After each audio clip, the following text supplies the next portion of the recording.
guy yelling, "Screw the billionaires," followed immediately by a very happy billionaire.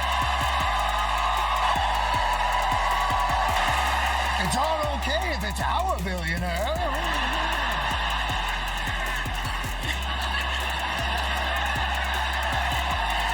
I don't like billionaires, but he's all right. They had guys making fun of people for going to Yale, and a bunch of people who went to Yale. The Democrats had people who prosecuted sexual predators and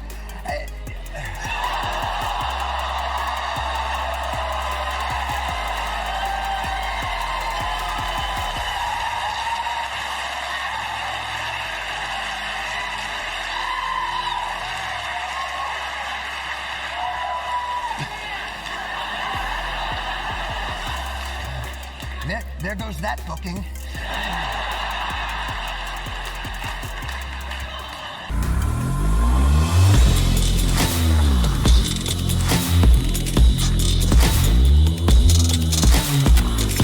This video is brought to you by TatumStore.com. TatumStore.com. Make sure you get the merch link in the description section. It's going to pop up here. Y'all already know what to do. My favorite shirt right now, the hottest shirt right now that's getting momentum again is the I'm Voting for the Felon shirt. And also, shout out to everybody that helped with the Save the Storage campaign. We literally are almost 100% to our goal. And I want to thank you guys. We are going to have a medical mobile clinic right here in Phoenix, Arizona, where young women who have unplanned pregnancies can get on the bus, get an ultrasound, and get resources so they can choose life. We're going to take care of it right here. And thank y'all who supported. And I'm going to try to throw a party when we get the bus here so we can celebrate. Like and subscribe to the channel. Hit the bell so you get notification anytime I go live, make a video. Let's get into this. I don't know how I feel about Cuomo coming around now. Big theme here at the DNC is that they're going to go after corporate gouging. And they're going to go after corporations, whether it's in taxes, largesse, loopholes. Let me reveal a reality to you that has to be spoken to here, okay? These are the soldiers. These are the men and the women that go back to their constituencies and their communities, and they fight. They take time from their jobs. They take time from their families. Republicans and Democrats alike, that's what they do. They need to charge these people up. They need to be able to get them on board. But there's another reality that is literally looking down on them. Greg, look at the ring of sweets, okay? This is not unique to Democrats. There is a game of money. When people talk about uniparty, we are strangled by the money reality in our politics. Those suites start at 500 grand. You think there's like a teacher group up in there? Bro, you got a lot of damage that you've done. And now you want to tell us the truth about the DNC? Actually, inside the building. I have a question. How does it feel to support a convicted felon? Hey, no, look at this, guys. See how they attack here? Look at, they're attacking me on the war room. A proven sexual abuser. A proven sexual abuser. Convicted felon. Harry Sisson, have you gotten your vasectomy yet? I think that's what the audience wants to know. You got your vasectomy yet? Did you get your vasectomy? Were you aborted? Did your mom get your vasectomy? I prayed for you that your mom did not abort you. I hope that you don't. And this didn't go over well with black folks. One of the things that really bothers me is I see on the Harris side a lot of like lies. Like some of the stuff I didn't know, like this 2025 thing, I didn't know what it was. And they kept saying that it's Donald Trump is doing this. And when I looked it up, it has nothing to, it's not Donald Trump's thing. What about tonight made you decide you were going to vote for Trump? You know, her speech was great. I like how she went into personal history again. It was just not moving for me. And how October 7th was horrible. Yeah, it was horrible. But I feel like she kind of downplayed what's been going on in the last 10 months. Democrats been running the country 12 out of the last 16 years. If people are still complaining about things not going well, majority of it is y'all's fault. I'm so glad Vivek checked Van Jones. I've been waiting to do this my whole life. I mean, this guy, if he's not going to be the president of the United States one day, I don't know who will. And the biggest fool in the game is Van Jones. So you were on air and you said that he's a demagogue, he's dangerous, he's going to be around for 50 years long after Donald Trump's gone. the first time in the campaign, we get a death threat of a man who wants to show up in New Hampshire. Thankfully, the police intervened, got it. The next day, back-to-back days, my wife's scared enough. The next day, we wake up. It's 3 a.m. We get a call from him. He's my security guard saying, thank God you picked up, because we just got a call that somebody showed up at your house and has 4 dead bodies. For our family, you know what? Publicly, I didn't do it, but for our family, yeah, it pissed us the heck off, actually. Vivek did that smooth, man. He turned it into let's be cool. But he checked him on it, man. He walked up on him and said, look, man, this is the stuff that you said, and it caused death threats to my family. I need you to do better. Listen, they have no answer for Vivek. They have no answer. So as it relates to the race right now, which you bring up in the Democratic convention, I think one of the things that's missing in this race right now is a rigorous debate on policy. And I do think Americans are going to be best served if this is an election built around competing policy visions for the future of the country. And I do think right now that's missing, if we're being very honest, from the Kamala Harris campaign. Like it or not, Trump has offered deep policy specifics. You may or may not agree with the policies, but he has offered policy specifics at a level that we have not heard from Kamala Harris. But I think the media has been covering for her absence of policy specifics in the same way they were covering for Biden's cognitive deficits for the course of 3 years. Y'all stop believing these liars. These people are thugs. They lying, and the media is backing them. I swear these people are so disingenuous. They had 3.5 years to do something about the border. They wait to election year to try to throw a spitball at the thing and say, oh, Republicans tried to ban it. Why don't y'all do something on day one? I mean, year 1, year 2, year 3. Vote for merit and free speech. And you know what? The values this country was founded on. The reality is, vote for whoever you think is going to better do that. So you figure out who that is, and who's going to revive national pride and keep us out of World War III. Figure out who you think is going to be the best person to do that. And whoever that is, that's going to be the right vote for the country. You are telling young people that we do not have the right to vote. You are a fraud coming out here and telling the folks that we can't vote. You would have put to debate us a couple years ago. I think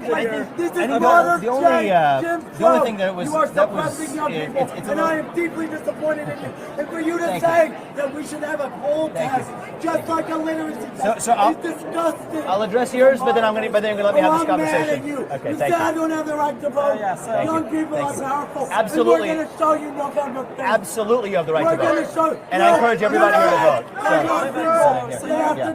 So what I want to, the only thing that I ask for is they came on the stage and stomped their feet rather than having a conversation. And the thing I would love is to have an open debate. So you want to come out and do it? You want to come out and have a discussion? Discrimination. Bro, he hit the nail on the head with this one. What this gentleman is going to say, it sums up the entire campaign of Kamala Harris. And every American who really care or have any common sense, unless you just vote in party line, this should be a contributing factor to how you vote and who you decide to vote for. In all these speeches, as good as they were, is that she's in the White House right now. Democrats have controlled the White House for 12 of the last 16 years. And for all of the talk about division and the problems in the country and people are hurting, Democrats have mostly controlled this country. Trump had it for 4. The Obamas and Biden had it for the rest of the time. And somehow, it's still all Trump's fault, and somehow she hasn't been at the center of it. Kamala Harris gonna do you right this time, I promise.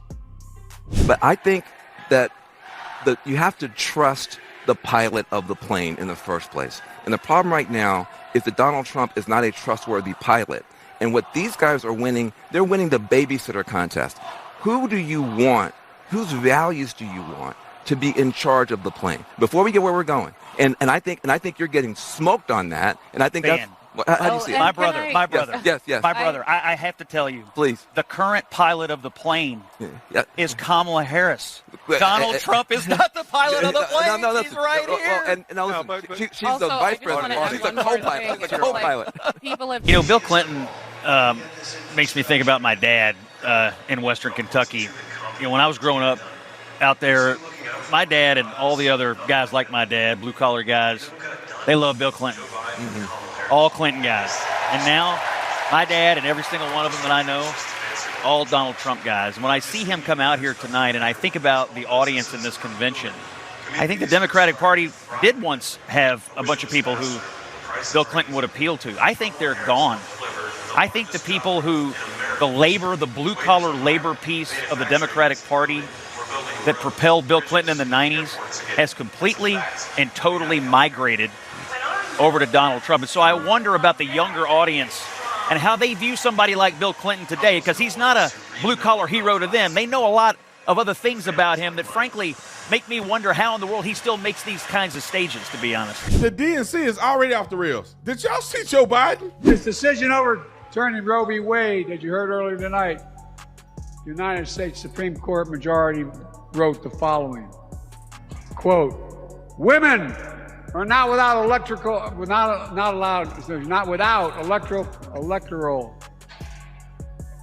or political power. I'm tired of hearing about how a two-bit union buster thinks of himself as more of a patriot than the woman who fights every single day to lift working people out from under the boots of greed, trampling on our way of life. And now they're making him come and give his own career. He has files of every eulogy. Yeah, he's ever and now they're making him give his own eulogy at this convention. We shall never forget, Joe Biden was trash from the day he got in there. We knew he was dead the whole time. Everybody knew. All the Republicans knew. All the Republicans were saying it. Now, Kamala, on the other hand, has been fighting border crime for years. She's gone down to Mexico and worked to stop the traffickers. And when the traffickers didn't stop, she put them in jail. Tell us about what you are asking for. What are your needs? Well, right now, thank you for having me, first off. Right now, what I'm asking for is for the president or a member of his administration that can make decisions to come down and talk to not just me, but at least 12 other Texas sheriffs from major counties in the state of Texas that are dealing with this issue firsthand. So I'd like to see somebody from Washington come down here, get boots on the ground, get eyes on the issue at hand, and then talk to us, a bipartisan group of Texas sheriffs that are really taking a common sense approach because we have to. Would you call the border secure? The border is secure. You're confident this border is secure? We have a secure border. After decades in law enforcement, I know the importance of safety and security, especially at our border. As president, I will bring back the bipartisan border security bill that he killed, and I will sign it into law. Vice President Harris's running mate, Tim Walz, is set to stage tomorrow night. The campaign is having to clean up some comments he's made about one of the campaign signature issues having to do with reproductive rights. This is what Governor Walz said on MSNBC while criticizing J.D. Vance. Take a listen. J.D. Vance knows nothing about that. And then he keeps going into all of these things. Today's IVF day. Thank God for IVF. My wife and I have 2 beautiful children. Now, that's not accurate, right? I mean, it wasn't IVF. It was a different procedure. And his wife, Gwen Walz, the First Lady of Minnesota, is taking care to tell CNN that they actually used a procedure called intrauterine insemination. IUI. It's a process she described as an incredibly personal and difficult experience. They did use fertility treatments. It wasn't IVF. Any woman Come here, Sergeant Major. I'm sorry. Hold on. I want to. Any one of the 1 in 7 women who goes through fertility treatments, IUI is part of the suite of fertility treatments. It's a step below IVF. It's direct insemination versus creating embryos.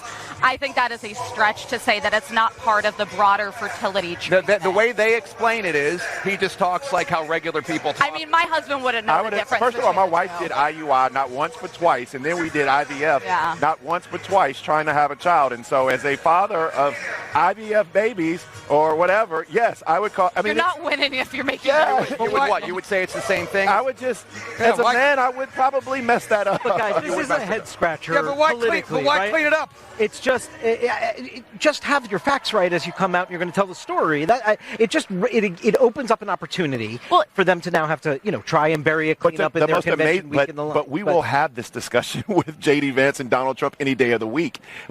I I get it. It was inartful. It was not accurate. It was not accurate. It was not accurate. Well, the distinction is IVF is not, or IUI is not under attack anywhere the way IVF is, but it is part of the suite of options. Most people begin with one and go to the other. We're glad that he has 2 kids. It's also important for politicians to be accurate.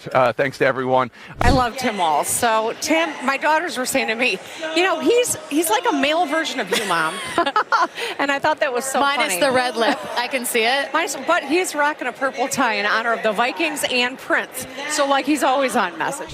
But they are doing so in trying to put forward male figures, Tim Walz being one of them, Doug Emhoff last night, who can speak to men out there who might not be the sort of testosterone-laden, you know, gun-toting kind of guy who wants to listen to Hulk Hogan and the kind of players that came out at the RNC, or might want to listen to that, but also, in addition, understand that it's okay in 2024 to be a man comfortable in his own skin who supports a woman. And that's something that they really are trying to work on with male voters beyond the base. These people are so fake, it's insane. Pete Booty Snitch, Pete Booty Juice, whatever you want to call them, these people are insane. How can you be on television and just clearly lying to the people? Back in 23, Nancy Pelosi had to take over it. Is this the reason why he's no longer the nominee for your party? It's funny. Sometimes I feel like conservative media and the Republican Party still think they're running against Joe Biden. I know you got the talking You want to go off now. how many hours he's in which office at what time? But these weren't conservative outlets. I guess you can say the Wall Street Journal is. But but you're a conservative outlet. And the first thing you're asking about is what time is it a cabinet meeting instead of his achievement. I just want to know, when did you guys know that the president was unfit to be on the president is not unfit. So why is he not the nominee right now? Because he did something that Donald Trump cannot comprehend, which is to. Why is he not on the ticket then? So upsetting to me that they have the audacity to get on television and just lie to people like they do. Why are they so fake? Listen to this fool. They're asking about economic policy. Can you explain how you're going to pay for those? And can you give us a sense of what other policies you want to unveil going forward? Economic policies, and how are you going to pay for those? Sure. Well, I mean, you just look at it in terms of what we are talking about, for example, around children and the child tax credit and extending the EITC. It's at $6,000 for the first year of a child's life. The return on that investment in terms of what that will do and what it will pay for will be tremendous. We've seen it when we did it the first year of our administration. We reduced child poverty by over 50%. So that's a lot of the work. And then what we're doing in terms of the tax credits, we know that there's a great return on that investment. And when we increase home ownership in America, what that means in terms of increasing the tax base, not to mention... What? Bro, what are you talking about, man?